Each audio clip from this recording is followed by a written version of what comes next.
Caramba, mas tudo bem, acho que vai dar tudo certo. Tô com a respiração assim, porque eu não tomei um gole de água. Não consegui tocar na garrafinha, porque eu deixei a garrafinha no chão e eu falei, ai, não vou tentar. Daqui uns 1000 anos o lanche fica pronto. Eu que lute. Oi, pessoal, eu sou a Júlia, dona do Estudo Júlia Paiva, e hoje eu vou dar os meus conselhos de vestibulanda para você que vai prestar o vestibular do PAS-UEM. Eu acho que a primeira coisa que a gente precisa entender sobre o vestibular da UEM é que ele não é um vestibular de lógica, ele é um vestibular de conhecimento.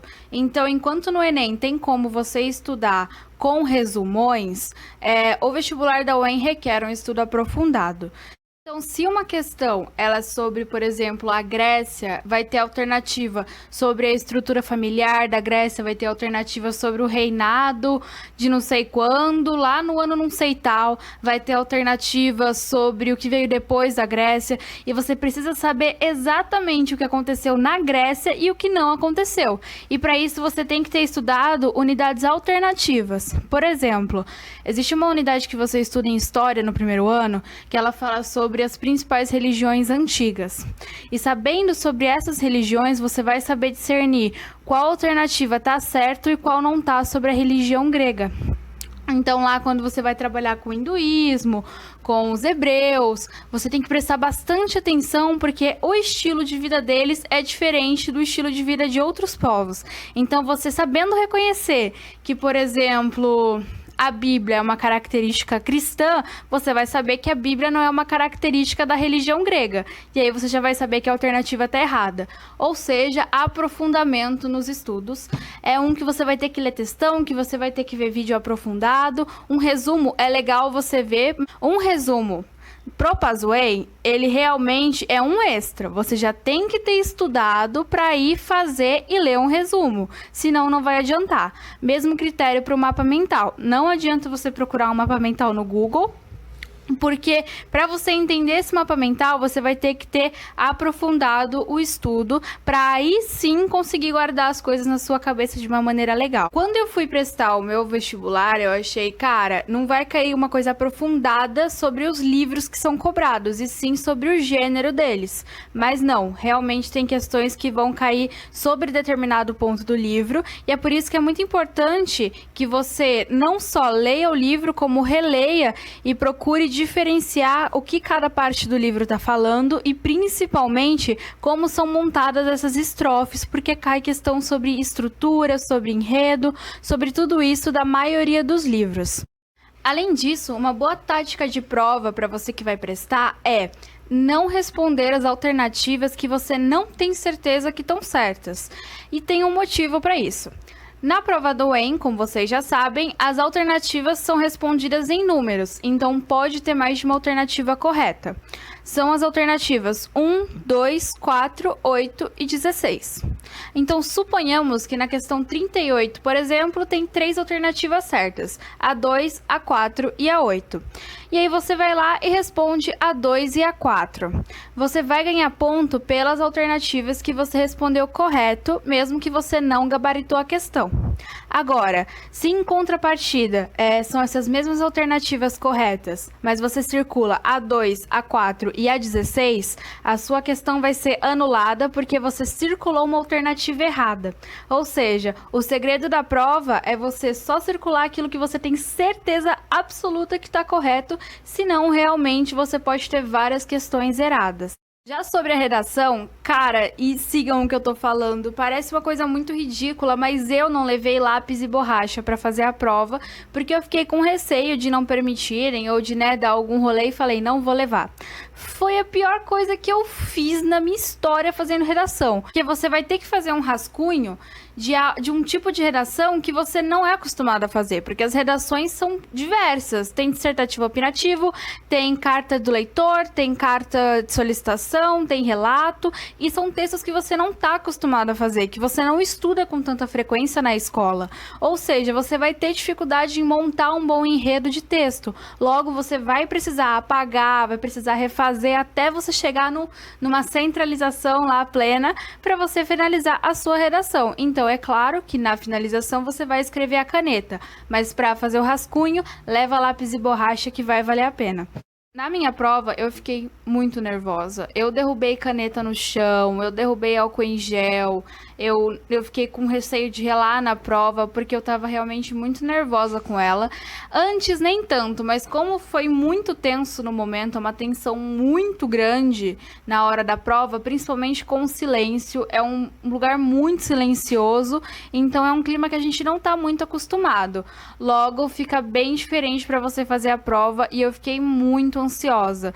Então, procurar alternativas para você se acalmar é essencial. Seja dançar antes da prova, seja comer alguma coisa que você gosta muito, algo que te faça relaxar, porque o momento da prova em si já vai ser tenso.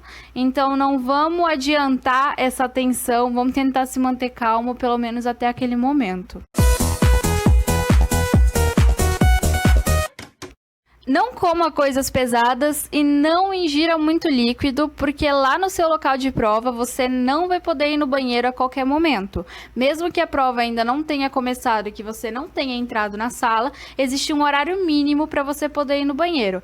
E esse horário normalmente é depois da primeira ou segunda hora de prova.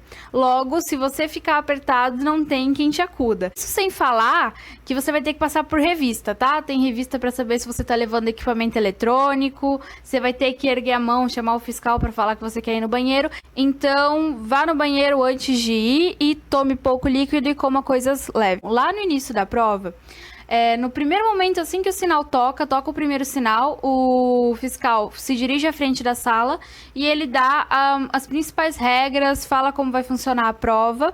E o que ele fala é um texto que vai estar na primeira página da sua prova.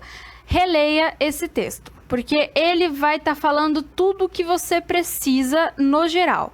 E se mesmo lendo esse texto, ainda teve alguma coisa que você não entendeu direito ou alguma dúvida que não está ali dentro, você chama o fiscal antes da prova começar e fala: não faça como eu. Gente, nessa lista eles falam: deixa a garrafinha de água no chão. Aí eu deixei minha garrafinha de água no chão. Pra quê? Eu queria muito saber se eu podia pegar a garrafinha de água pra tomar durante a prova. Eu sei, olhando agora, é uma dúvida muito besta. Mas naquele momento eu tava tão nervosa que eu falei: cara, e agora o que eu faço?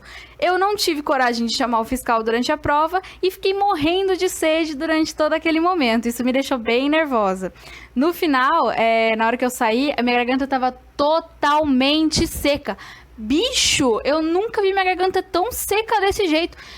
Eu tenho por mim que é porque eu fiquei muito nervosa. Aí juntou com a sede e ficou desse jeito, porque minha garganta, eu não conseguia falar. Eu fui dormir com a garganta seca depois de ter tomado litros de água. E tudo porque eu fiquei com vergonha de chamar o fiscal para perguntar. Então, se você já acha que você não vai querer se atrapalhar durante a prova, que você tem receio de atrapalhar outras pessoas, vai ter um momento que ele vai falar: alguma dúvida? É o momento de você levantar a mão e falar o que você precisa. Durante a prova, se você tiver, é claro que ele vai responder também, beleza? Por último, para os ansiosos de plantão, sobre o gabarito. Eu sou uma pessoa extremamente ansiosa. Eu até mencionei nos meus stories do Instagram que eu fiquei muito nervosa com a prova. E eu ainda falei para os meus amigos: cara, quando sai o gabarito? O gabarito sai 2 dias depois da prova. Mas eu vou te falar o que os meus amigos me falaram: não olha o gabarito. Eu fui teimosa, fui lá e olhei o gabarito. Pra quê? Cara, eu chorei tanto, mas tanto. Não porque eu fui muito mal, até porque não dá pra você saber. Mas porque eu acho que eu não acertei tantas quanto eu queria ter acertado. E isso, nossa, isso acabou comigo. Eu chorei, eu entrei em desespero porque eu quero passar em medicina. E a minha alta, né, minha nota provavelmente não vai ser alta o suficiente de acordo com as que eu acertei.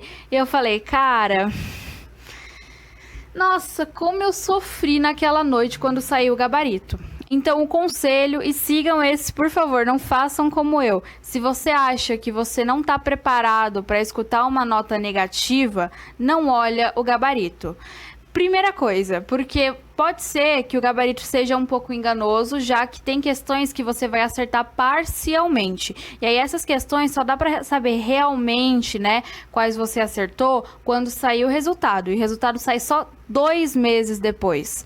E até chegar nesse resultado, você vai ficar com isso na cabeça de que você não foi bem. E às vezes você até foi. Vamos para os bônus.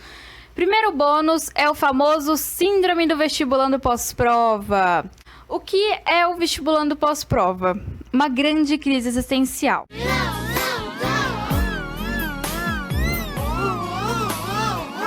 O que acontece? A gente tá tão focado em fazer a prova que a gente esquece que tem uma vida depois dela. E aí você vai deixando, a prova passa. O que você vai fazer da sua vida agora? Exatamente. E é aí que entra o meu conselho. Galera, façam o cronograma do próximo ano, do próximo vestibular, antes de você prestar esse que você está estudando. Porque quando ele acabar, você vai precisar tirar aí uns 2 dias nômades, né? Paz e amor, relaxamento. E aí você vai precisar voltar. E quando você precisar voltar, se você não tiver esse cronograma, você vai se sentir muito perdido. Porque é muita informação de uma vez. Ou seja, tira uns dias aí antes da prova, né? Quando você estiver começando esse relaxamento pré-prova, e faz o seu cronograma para depois dela. Até porque existe a chance de você não passar e aí você já vai estar preparado para a próxima. Ou então, no caso do Pazuem, você faz para o próximo ano que você vai prestar. Então, meu conselho, faça um cronograma antes de você fazer o seu vestibular para depois dele. Beleza? E descansa. Gente, descansa. Não vem com essa de, ai, não sei do que. Gente, todo mundo depois do vestibular tá capotado. Eu cheguei do vestibular, é que eu passei no shopping e fui comer BK. Mas eu cheguei do vestibular, eu tava morta. No dia seguinte, eu não sabia o que eu fazia da minha vida. Eu fiquei deitada, assim, no colchão, olhando, espairecendo, assistindo Crepúsculo. Gente, eu tô maratonando Crepúsculo faz dias. Eu tô viciada em Crepúsculo. Eu nunca tinha assistido antes na minha vida. Tô adorando. Vocês que lutem, porque eu tô adorando. Mas então tira pra relaxar. Se precisar tirar uma semana, tira pra relaxar. E aí quando você sentir que tá melhor, que o seu psicológico tá mais estável, que a tensão da prova passou, você vai lá e começa o seu próximo cronograma. Eu deixei o mais clichê de todos pro final. Rotina de estudos. Exatamente. Vamos comprar um planner hoje, bebê? Vamos! Brincadeira. Gente, eu nunca usei um planner na minha vida e eu acho que eu nunca vou usar porque não é esse tipo de estudo que eu faço.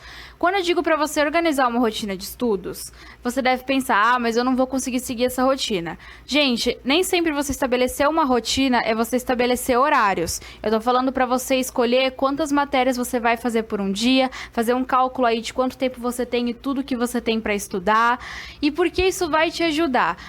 A curto prazo, parece que não muda nada, mas a longo prazo vai chegar alguns períodos do seu ano em que você vai estar um pouco desestabilizado.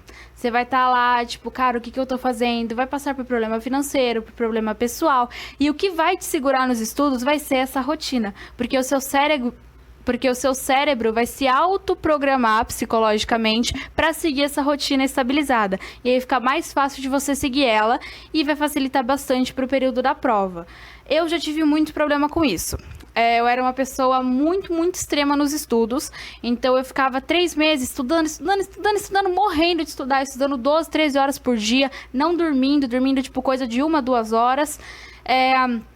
E aí quando eu começava a me sentir cansada, eu já não conseguia fazer mais nada. E aí eu ficava 3, 4 meses sem fazer nada, porque eu acabava me esforçando tanto que dava aquele cansaço psicológico de estudante. Agora, o que eu faço? Eu pego, por exemplo, 2, 3 matérias por dia, estudo em casa, acompanhando os estudos da escola de manhã, à tarde eu faço os meus estudos em casa, à noite eu dou um relaxe, né? Assisto meu filminho, tudo em paz, e tá rendendo muito mais do que antes, se vocês querem saber. Eu aprendo muito mais vendo pouca coisa, mas coisas estabelecidas, do que vendo muita coisa de uma vez, várias matérias diferentes e encabulando tudo na minha cabeça. E a minha dica para você que quer estabelecer uma rotina é estudar a redação e a literatura nos finais de semana e também responder questões nesses 2 dias. Deixa para as matérias normais durante a semana e essas matérias que eu vou considerar um pouco extras, mas que também são importantes para o final de semana, que elas são mais rápidas de estudar, beleza? E é isso, pessoal. Muito obrigada por ter assistido ao vídeo. Não se esqueça de se inscrever no meu canal e de me seguir nas redes sociais. Eu posto vários stories no meu Instagram e também posto TikToks legais, eu prometo. É isso. Até a próxima.